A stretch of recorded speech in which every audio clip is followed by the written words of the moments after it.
Hola, hoy día continuamos con nuestra serie donde estamos hablando de las 7 iglesias del libro de Apocalipsis. Hemos hablado de la iglesia de Éfeso, hemos hablado de la iglesia de Esmirna, hemos hablado de la iglesia de Pérgamo, de la iglesia de Tiatira y de la iglesia de Sardis.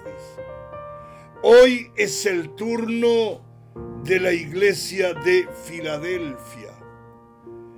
Pronto estaremos hablando de la última iglesia, que es la Odisea. Filadelfia es la pequeña iglesia que honraba al Señor y predicaba el Evangelio. Hablando un poquito de la ciudad de Filadelfia, estaba muy cerca de la ciudad de Sardis, a unos 45 kilómetros aproximadamente.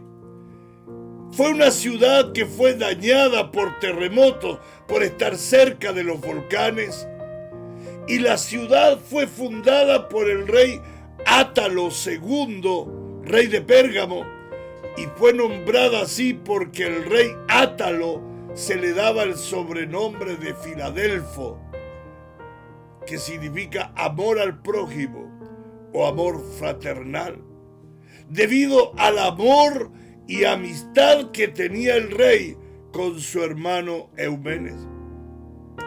La zona donde la ciudad de Filadelfia estaba ubicada era muy fértil, y debido a eso había muchos viñedos en esa región, a tal punto que uno de los templos principales de la ciudad estaba dedicado al dios Baco, el dios del vino, y había grandes celebraciones paganas llamadas bacanales en honor al dios.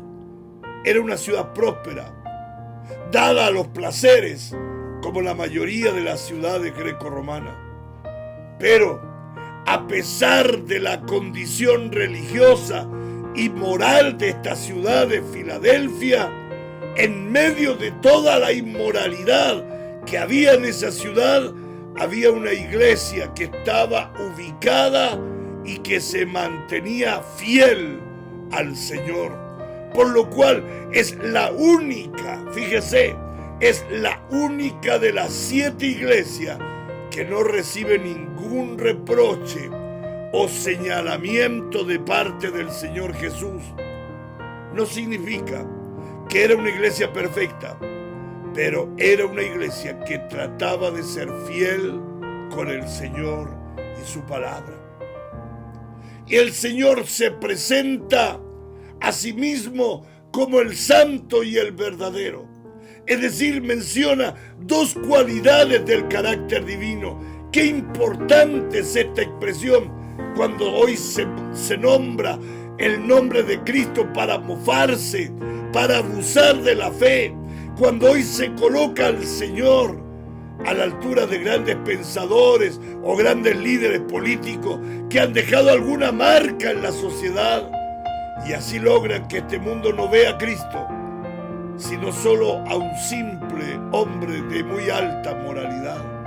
En cambio, nosotros debemos recalcar que el autor de este mensaje no es un hombre común o corriente, ni un simple maestro de moralidad. El autor de este mensaje a la iglesia de Filadelfia es el mismo Hijo de Dios, puro, sin mancha, sin contaminación, santo, aquel que es inmutable en su ser, en su poder, en su sabiduría, en su bondad y verdad, aquel que es real y verdadero. Es Cristo Jesús, el autor. Por lo tanto, pongamos atención a esta carta, porque el autor de esta carta a la iglesia de Filadelfia, a la pequeña iglesia de Filadelfia, es nada menos que Cristo Jesús. Continuaremos en la próxima reflexión con esta misma serie. Que Dios les bendiga.